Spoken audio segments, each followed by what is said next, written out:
Chicago Bears. They upset the 49ers in week 1. Your Chicago Bears, 2-1 right now, hanging on. So what have been your impressions so far of them this year, of a roster that was supposed to be one of the worst? Garbage. And sadly, one of these teams, the Bears or Giants, will be 3-1 after this game. You can imagine that. And it's strictly due to schedule. Like, we knew they both had easiest schedules. The Bears had the 4th easiest projected schedule in the league.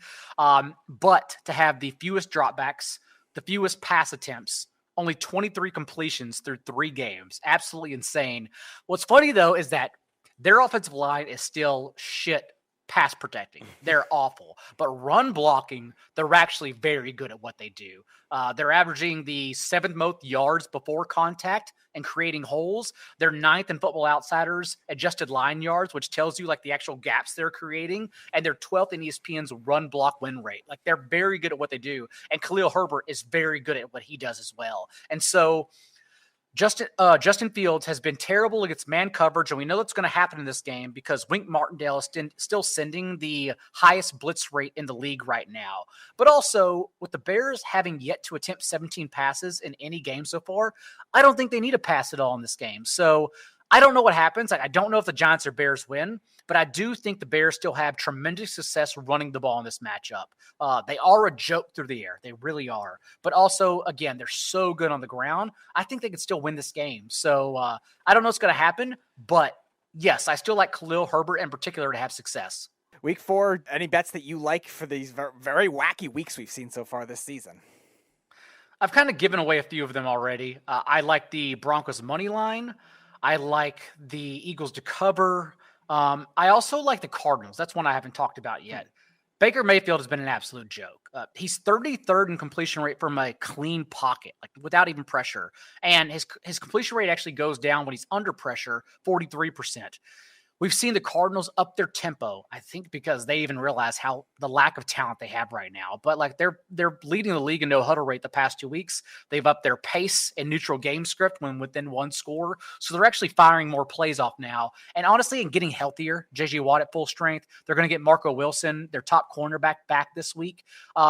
Their defense from week 1 against the Chiefs in particular isn't something we should take seriously. Like, we should actually start weighing their defense from week 2 on, and they're a league average unit. Maybe below league average, but being slightly below league average is better than whatever the hell Baker Mayfield's doing right now. So I like the Cardinals. The Cardinals are 1.5-point dogs. I like them outright. Just bet the money line. As everybody knows, we are talking to 4for4 fantasy football analyst and BetSperts handicapping analyst, John Daigle. John, you look at the NFC West, everybody thought that this division was going to stand out from the rest. Besides the Seahawks and Geno Smith and that rebuilding team, Jamal Adams is out for the season. Thank God, because I can't stand his mouth. But nevertheless, the Rams, the 49ers, and the Cardinals, everybody thought that these 3 teams could be playoff teams. And the Rams, they've been okay. They haven't been good. Matthew Stafford looks not healthy, okay? He just doesn't seem like he's 100% healthy. And this team, which was so good offensively last year, have not been a good offensive team. They've been more defensively sound throughout the last 3 games. And the 49ers, obviously Jimmy Garoppolo taking over, I think this is a better look for them and a better opportunity for them to win because I just think Trey Lance is still a young player. I just don't know if he's ready to take over the reins over there with the San Francisco 49ers. And the Cardinals, I don't know what's up with them.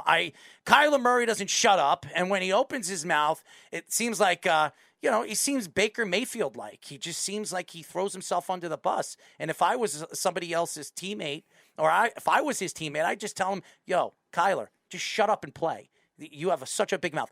Where do you see this division ending up? Do you think that 3 out of these 4 teams make the playoffs, or really this division is very overrated?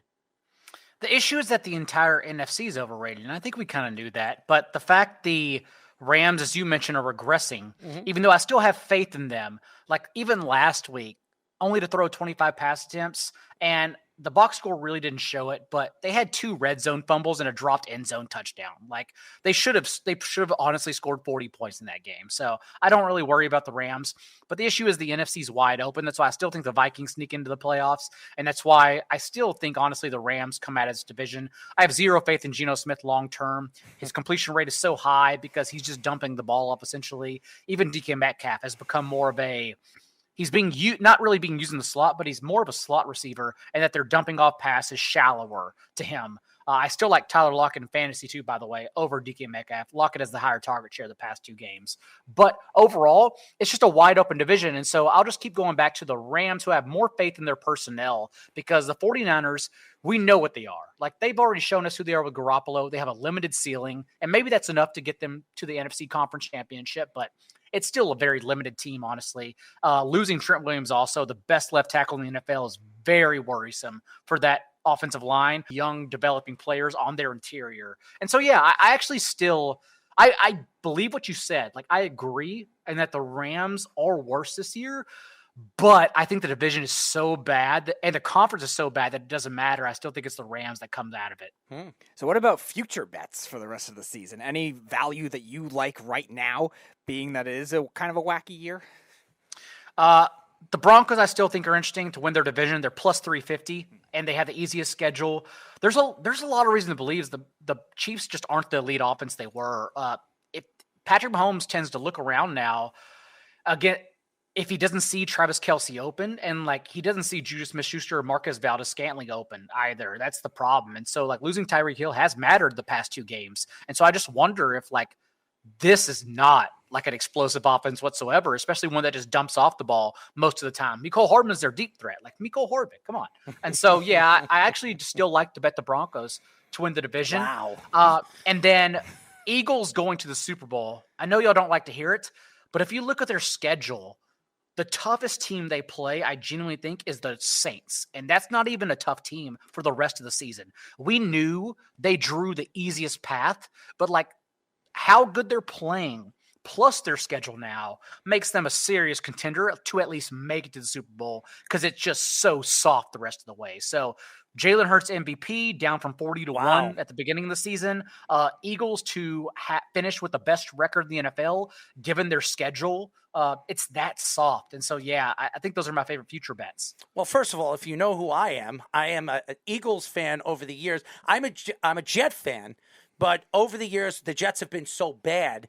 I've always loved Donovan McNabb, and I followed the Eagles. And over the years with Andy Reid, if the Jets weren't making the playoff, which they never did, I was the Eagle. I was an Eagle guy. So I root on the Eagles. I hope the Eagles play well this year. I'm not a big Eagle fan. You know what I mean? I don't like the Eagles fans, but I love watching them. I think they're a very good team. Smith, A.J. Brown. I think adding A.J. Brown to that offense is definitely going to give them that grand slam type of guy that can go out there and get the ball for you and be that guy that's going to take the hits and take the beating out in the field, because Smith is not a big man. And I love what they did in the offseason on their secondary. They have the best secondary in football. It's not even an argument anymore. So I love what they did. And really, Darius Slay has been fantastic. You saw what he did against Jefferson. And this front seven hasn't really developed into the front seven we thought they were going to be yet. I mean, Jordan Davis hasn't exploded yet. He had his first sack last week. When he figures things out, watch out for the Eagles defense. They're going to be fantastic. So any teams that you think are going to disappoint, collapse the rest of the year? You mentioned the Broncos as a potential turnaround candidate, maybe a 3-0, 2-1 early one right now that you think is fraudulent.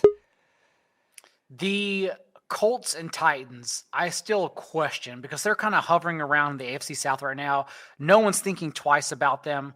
But honestly, like the way their quarterback play has been this year, I do question if they'll hang around. And I understand someone has to win the AFC South.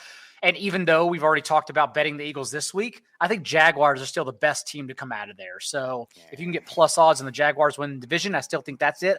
Also, like the Saints, they've been a disaster for more quarters than they've scored in. Like their offense has kind of been a joke except for 2 quarters all year. And so I very much worry. Like they now have fun Jameis Winston back. And fun Jameis Winston is good for fantasy, but for like actually winning games, it's an absolute disaster.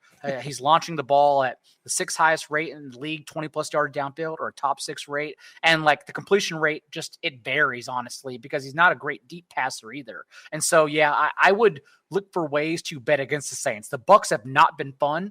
I understand they're not a fun team to watch, but they're still the most efficient team in that in that division with the best defense. And so I still look for maybe the Bucs to get a high number there.